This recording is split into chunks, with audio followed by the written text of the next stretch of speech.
Cuba. Une crise humanitaire en accélération d'effondrement systémique des services essentiels à Cuba déclenche une alerte humanitaire d'urgence exigeant une réponse internationale immédiate.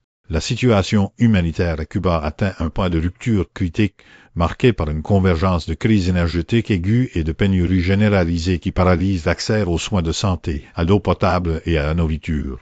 L'organisation Humanité et Inclusion Hachi tire la sonnette d'alarme sur la vulnérabilité extrême des populations civiles, dont les personnes handicapées et âgées sont les premières victimes. Cette dégradation rapide, sur fond de tensions géopolitiques persistantes, crée un environnement où le droit international humanitaire est mis à l'épreuve.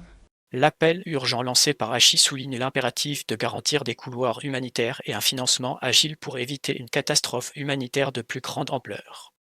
Contexte. Un état de fragilité chronique des décennies d'embargo et de dépendance économique ont rendu la société cubaine extraordinairement vulnérable aux chocs externes et internes.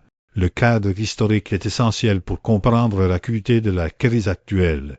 L'économie cubaine, longtemps structurée autour d'un modèle centralisé et d'une dépendance à l'égard d'alliances extérieures volatiles, n'a jamais pleinement récupéré de la perte des subventions soviétiques.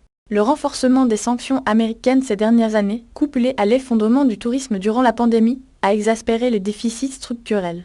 Le système de santé, pourtant réputé, est aujourd'hui asphyxié par le manque de médicaments, de pièces détachées pour les équipements et de carburant pour les transports d'urgence. Cette fragilité systémique signifie que toute perturbation, qu'elle soit climatique ou géopolitique, a des conséquences disproportionnées et immédiates sur la population.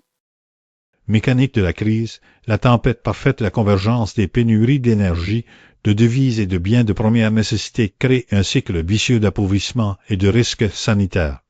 La crise énergétique constitue le nœud gordien de l'urgence.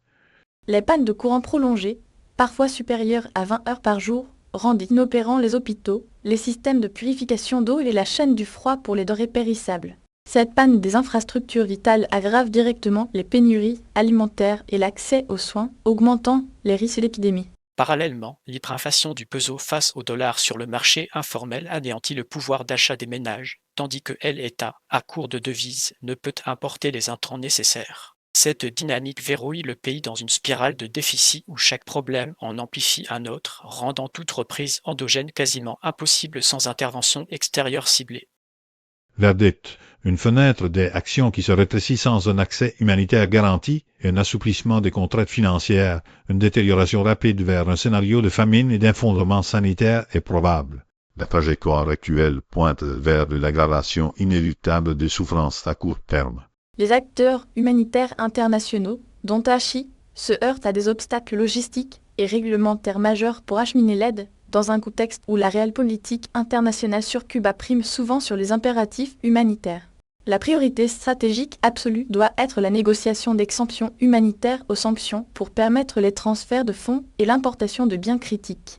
À plus long terme, cette crise expose l'impasse d'un modèle d'isolement et souligne la nécessité de dialogues multilatéraux incluant tous les acteurs régionaux pour envisager des solutions durables au-delà de l'urgence, sous peine de voir Cuba sombrer dans une crise humanitaire prolongée aux conséquences régionales déstabilisatrices.